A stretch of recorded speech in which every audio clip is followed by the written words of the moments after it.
Race preview coming up next. This is LWT, your Formula One weekend, ITV. And after this afternoon's qualifying, tomorrow's race promises to be a corker. Over to Murray and Martin.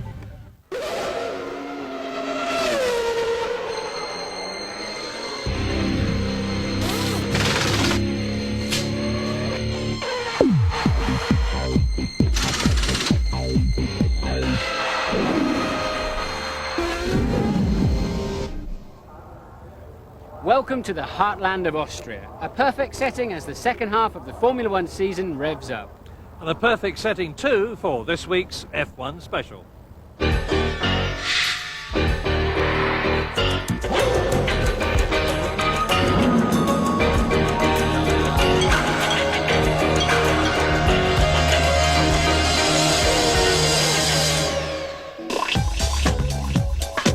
On the programme today, Damon, Eddie and the rest of the British drivers relieve some post-Silverstone stress on the golf course with some amusing results. We have a chat with Grand Prix superstar Gerhard Berger, who's starting a brand new career. F1 People takes a look at Sonia Irvine, who's much more but just a big sister to Ferrari's Eddie Irvine. And we find out about the other side of a Grand Prix driver's life from Georgie Hill. Plus, all the news from today's qualifying session for the Austrian Grand Prix. And that's where we kick off this week's show. Qualifying for the Austrian Grand Prix finished just a few hours ago, and here's what happened. We were all set for a McLaren-dominated qualifying session, but then a sudden heavy rainstorm just minutes before the qualifying hour started made the whole thing into a lottery. Lovely weather for goats, and for those of a more lyrical nature. The hills are alive with the sound of rainfall here in Austria. Nobody went out for the first half an hour, but Damon Hill was the first to try his luck, albeit gingerly. Damon running very, very deep into turn one, locked a wheel and really just had to tiptoe around the outside.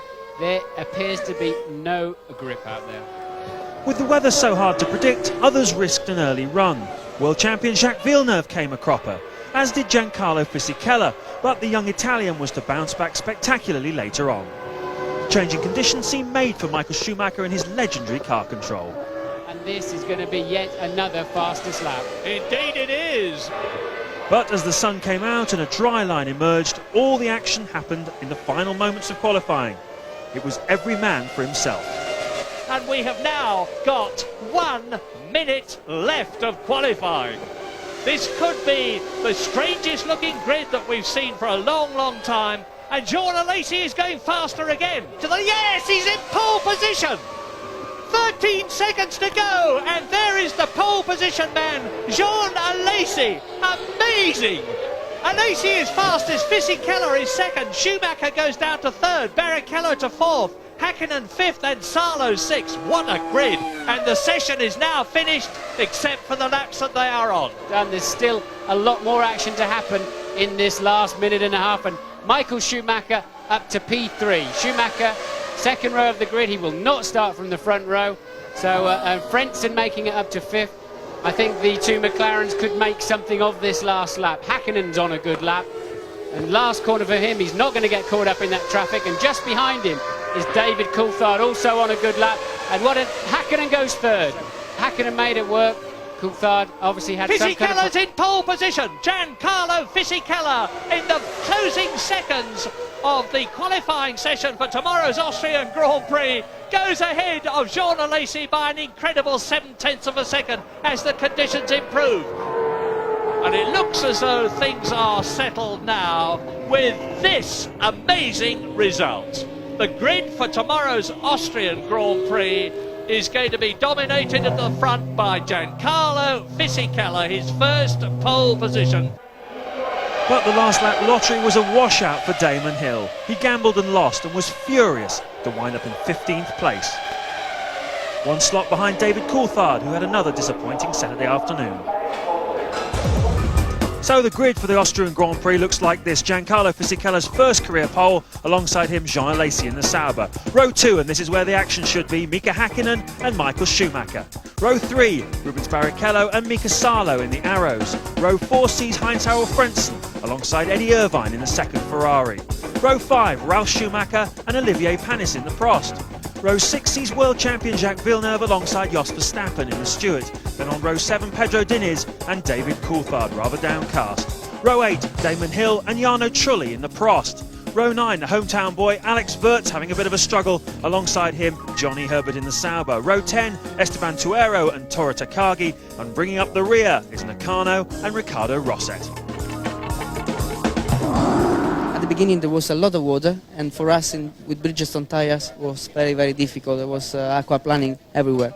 But at the end the car was much better, and I did a very good job, especially in the last lap when I did my first pole in Formula 1. It's fantastic, especially for the team. I mean, after the problems we had in Silverstone, it was extremely important to get a good results as soon as possible. And we were not expecting, obviously, to be in the first road like that. I'm really pleased for everybody. What I can look positively is to keeping a Michael behind, keeping a David behind. I think that's the only positive thing. The negative thing, I was third. I have no pressure. It's the other guys around me who has a pressure. They're fighting for championship. I'm not, so they have a pressure and I don't. I mean, we simply went out too early. But you know, it's all. Sometimes you wait too long, and sometimes you go too early. I mean, this time we made a mistake. Next time we're going to make it better. The reason I didn't down in 14th is that I had problem locking up the rear axle on the down changes, and I've ran wide pretty much in every corner because of that. And on my last lap I did the same into turn 3 and went sort of half in the gravel and back on circuit. So it's just the result of not screwing together a lap time, which is always the risk, if you like, in these conditions. Now, here's a question. What does a Grand Prix driver do after a truly dramatic and contentious British Grand Prix to get some relaxation? Well, the answer is to get down to the RAC's world-famous golf course at Epsom, hit some balls, relieve the stress and raise some money for charity. A day after Silverstone, and the pace is a bit more leisurely for Damon Hill and David Coulthard. They were at the RAC Club in Epsom taking part in a charity golf tournament. All 4 British drivers dropped in to join the celebrities raising money for the British Brain and Spine Foundation. It's a great opportunity to come along and meet the guys and hang out with my idols, you know. These guys are heroes to me. Are they really? Oh, very much so. Yeah. Eddie Irvine is he's mad, but he's incredible. Tell me about He's incredible. What a driver. Coulthard is the ultimate pro. Oh. And Schumacher, wow, what a driver. Love to have fought him with a chin like that. Can you imagine?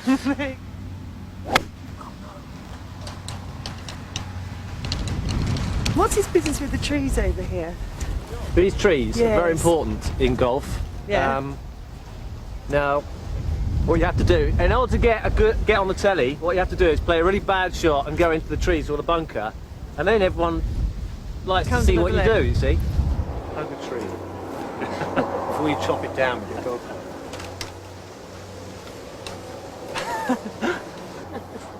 Like, it's a good jump up, hit me in the nuts. Right.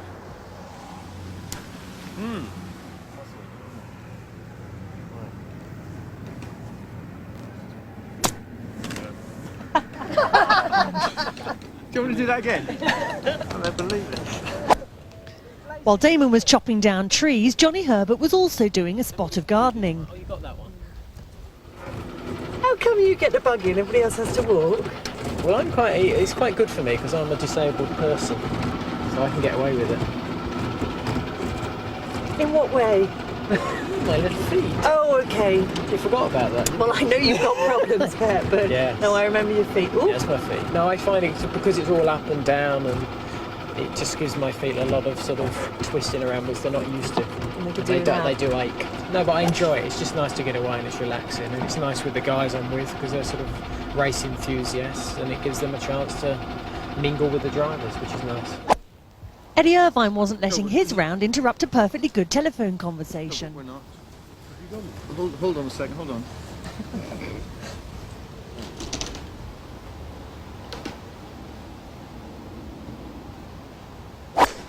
There you go. That'll be alright. That's dropped down. Yo.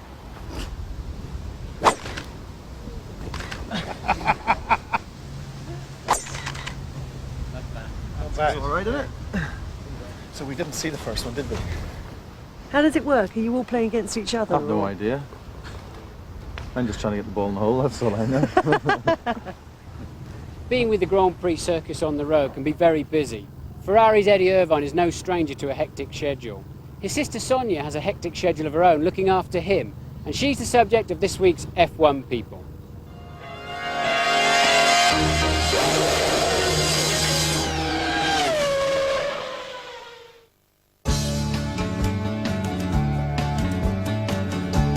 Sonia Irvine, physiotherapist and personal assistant. You prepare the driver's food, take it to them, make sure that they don't get dehydrated, so you always try and encourage them to drink as much fluid as possible. Treatment, massage, neck, back, they're the main problem areas that a driver has. And then sit down whenever we first arrive on a Thursday and we go through the programme of what he has to do with his interviews for the press and what Ferrari want him to do and what Shell want him to do. Enrico Zanarini, his manager, and myself will sit down as well, and then we'll go through other PR commitments that he has for his personal sponsors, fit that into a diary and then liaise that back to Ferrari. I crammed in maybe about 15 years of physio into about 10 years. And I just thought I'd had enough. I really didn't know what life was all about other than just doing physio, so I took off backpacking. And the day before I was due to go backpacking, then Edmund phoned and he goes, guess where I am now, guess where I am now? And he was outside Ferrari about to go and sign. And then I took off, and then we met in Adelaide. And he says, what are you doing next year? And I'd been offered a research job, so I was going to go back and do that. He says, well, do you want to come and be my physiotherapist? He's my brother, but at the end of the day, he's my boss. So, you know, that's how I treat it, that he's my boss. I'll watch the first couple of laps, make sure that there isn't going to be a restart, and then I launch into other things. And, you know, getting the food prepared for him after he comes out of the car. He may want to eat it or he may not. And then also clearing up, getting his clothes ready for when he comes back out again. And also making sure that the transport arrangements for him to leave the circuit is all organised, because after the race he'll go into team brief and then he's normally away and everything just has to be so to try and get him away from the circuit. Whenever I sit in one spot, then you get all excited and you get all worked up about it. While if you keep yourself busy, it doesn't seem so bad.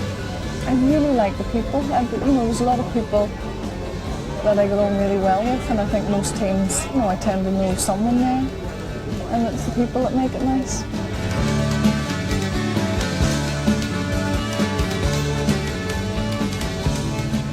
That's it for the moment, but join us again after the break as we find out about Grand Prix superstar Gerhard Berger's second career.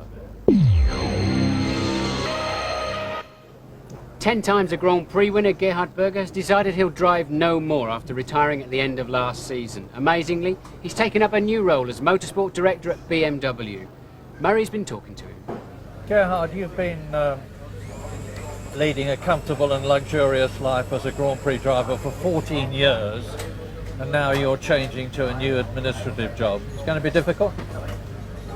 We're going to see. I mean, I was growing up already in my parents' home with company background, and I was working already in the company, in the office, so it's not something completely new for me. And of course, yeah, it's a big change to the last years, but that's what I want. That's why I stopped racing, because I had it and I liked it and it was fantastic, but I am looking for something different. You surprised me, because everybody expected you to be wanting still to be in the driving seat and to go on as a Formula One driver. I don't understand this, because I said from the moment I stopped, it's finished. I don't feel it anymore. I don't want it anymore. I have great respect from everything. I love the whole Formula One group. I love to stay in a different way, but not as a driver. That's over. Now, BMW headquarters is in Munich. You live in Monaco. BMW Motorsport is in Didcot. How are you going to work? Well, yes, as it is anyway, Munich and England, or Germany and England, it's anyway going to be quite a bit traveling. And actually, my original home in Austria is very close to Munich. You know, it's maybe less than an hour driving. So we're gonna get it. We're gonna get it organized. So your responsibility will be the whole thing, getting drivers, developing the engine. Well, yes. You know, the first thing is getting drivers. If you look to the Formula 1 side, what my priority is, the drivers in the moment is not important. The driver's decision is with Frank Williams. Of course, we're gonna ask and give the wish, but Frank's gonna make the final decision. And as I say, in the moment, the technical side is much more priority. So it's not a big thing in the moment. Now, it's a gigantic challenge for BMW to get the new engine right. They're up against Mercedes, they're up against Renault, they're up against Ferrari. How is it coming? Too early to say anything about it. I mean, we are still more than a year away from our first race. And I just can tell there's a lot of activities going on. Right or wrong, we're going to see. Yeah. And obviously it's a V10. It doesn't have 8 cylinders and doesn't have 12. Yeah. So what do you regard as the most difficult part of the new job? Let's wait and see. You know, it's difficult to know before. I would say the key of it to get the right people together. Yeah. And to have the budget and to get the right people together. Yeah. Now, with all your racing experience, over 200 Grand Prix, 10 victories, you're going to be in a very strong position to guide drivers, aren't you? Yeah, but I don't see my new job as guiding drivers. Of course, if I can help a driver, fine, especially if it's in our group or especially for us. But no, my new goal is be heavy involved into the decisions of the future of motorsport of BMW. Well, I think they've got the right man. I hope you enjoy the job as much as you've enjoyed your driving. Thank you. You will have noticed many shots of drivers' wives and girlfriends amongst the action during the season so far. One lady you've seen a lot of recently is Mika Häkkinen's new wife, Irja. She was there through the highs of Monaco and the lows of Silverstone. But take a trip down to the motorhomes and you'll also find David Coulthard's American girlfriend, Heidi, Michael's Fraulein Corinna Schumacher, Heinz-Harald Frenzen's longtime girlfriend, Tanya, as well as Fisichella's latest love, Luna, Mrs. Silvana Barrichello and Mika Salo's girlfriend, Noriko. But the senior wife has to be Georgie Hill, and the housewife's favourite, Tony Jardine, caught up with her in Monaco. I don't actually come to all of them because I think it's probably quite good for me not to come to all of them. I think it's quite nice sometimes for him to have his mates around so he can have a different type of a weekend. You know, if I'm here, I think he likes it if I'm here. If things are going really well, because then he's not grumpy and he's not taking it out on me. So.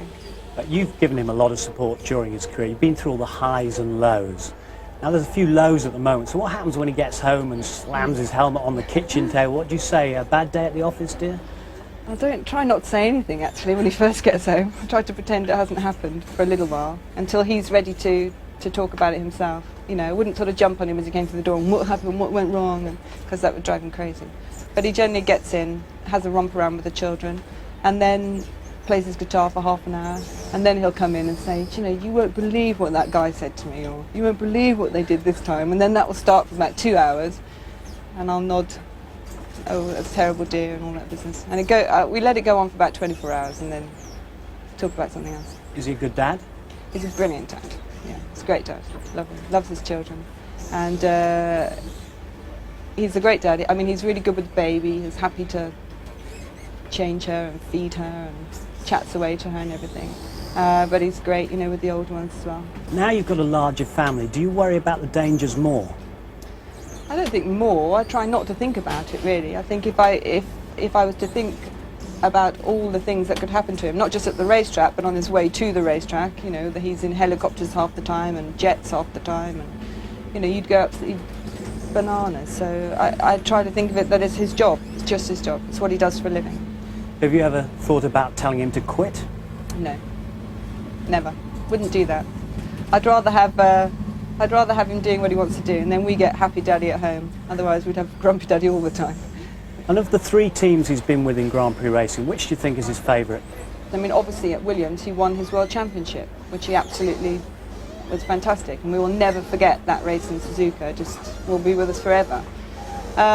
He also drove alongside great drivers and learned a lot from them, and he was privileged to be working with people like Adrian Newey as well. So I think Williams is probably a really enjoyable experience in that he got the opportunity to meet the best you could meet. Do you still speak to the people at Williams? Apart from one or two. Should he have gone to McLaren?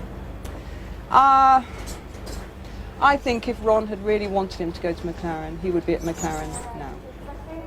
Well, that was a classic recipe for an exciting qualifying session. And what a turn up for the book. Fisichella, Alesi, Hakkinen, Schumacher. Yeah, I'm tempted to say that Alesi will be swamped by the two behind him, but what do you think? I think if the race is dry, he's not got enough pace to keep Schumacher and Hakkinen behind him, but they've got to find a way past him. And Fisichella was going very well in the dry as well.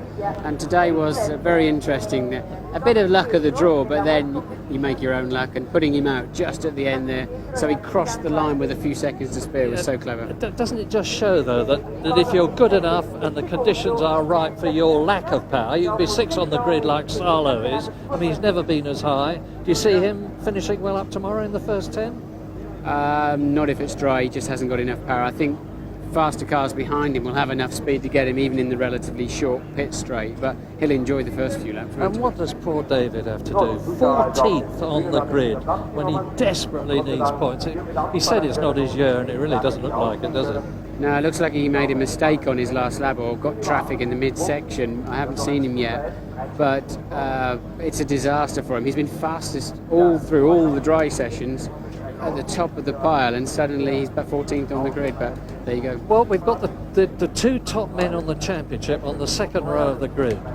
I am again tempted to say that they'll get past and it'll be a race between Hakkinen and Schumacher. You agree? Yes, sooner or later they'll get through, yeah. Want to make a prophecy, like me? I think the McLaren is fast enough to win the race. If Hakkinen beats Schumacher into the first corner, that's going to be something to watch out for. There's a lot of faster drivers, Coulthard and Hill not least, way back down the field, Wirtz as well. And watching them come through, I'm looking forward to too. Well, you'll be able to see, you can watch the race live on ITV starting at 12:20 tomorrow. And believe me, it's going to be a race to see.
If you would like to know more about Formula One, the website address sponsored by F1 Racing Magazine is www.itv-f1.com.